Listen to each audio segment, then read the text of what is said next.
আসসালামু আলাইকুম, welcome to my channel. কেমন আছেন সবাই? আলহামদুলিল্লাহ আমরা ভালো আছি। আজকে আরেকটা নতুন রেসিপি নিয়ে আপনাদের কাছে হাজির হয়েছে। আমার আজকের রেসিপি হচ্ছে মিষ্টি কুমড়া ভাজি রেসিপি। তো মিষ্টি কুমড়া আমরা সবাই রান্না করতে পারি, বাট কিভাবে রান্না করলে অনেক বেশি মজা হবে এবং আমরা তাড়াতাড়ি রান্না করতে পারবো সেই ধারণাটা আমাদের অনেকের জানা নেই। তো আজকে আমি সেই রেসিপিটা শেয়ার করব যাতে মিষ্টি কুমড়া ভাজি অনেক মজা হয় এবং তাড়াতাড়ি রান্না করতে পারি। তো চলুন দেখে নেওয়া যাক কিভাবে আমি রান্না করছি। তো প্রথমে আমি এগুলো কিপ করে কেটে নিয়েছি মিষ্টি কুমড়াগুলো। এরপর এর জন্য আমি নিয়েছি আদা, রসুন, পেঁয়াজ, ধনেপাতা, কাঁচামরিচ, টমেটো।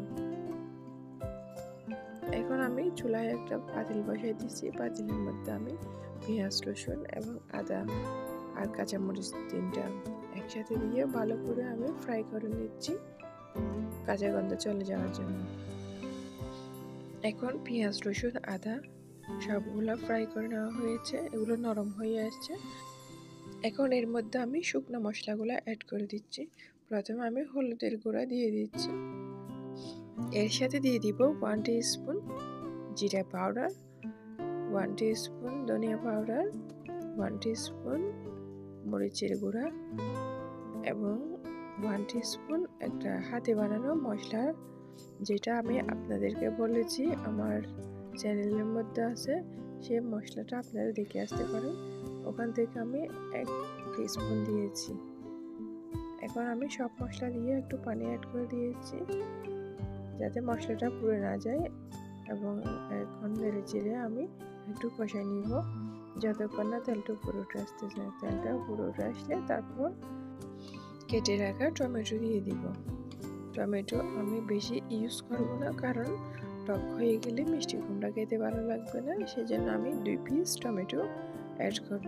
আপনারা চাইলে টমেটোগুলো কুচি করে দিতে পারেন, বাট আমি 2টা বড় বড় করে পিস দিয়েছি, কারণ যাতে লাস্ট পর্যায়ে গিয়ে আমি টমেটোর চামড়াটা খুলে ফেলে দিতে পারি, সেই জন্য আমি এভাবে দিয়েছি।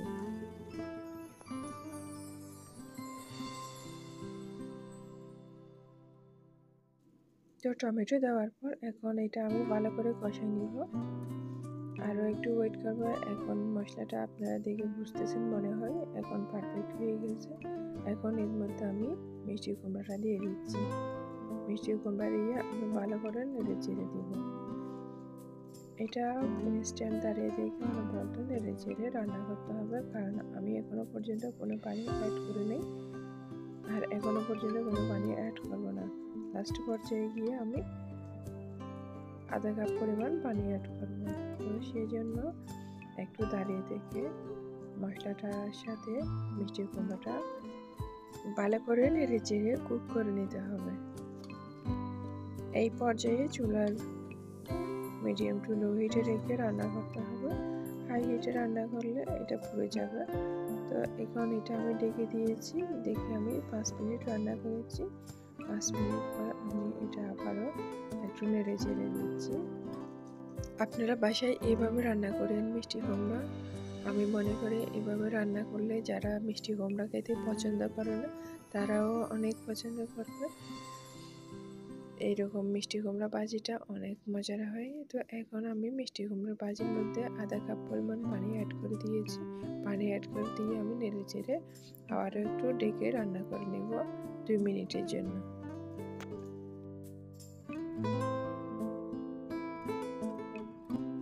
তো 2 মিনিট পর আমি ফিরে এসেছি।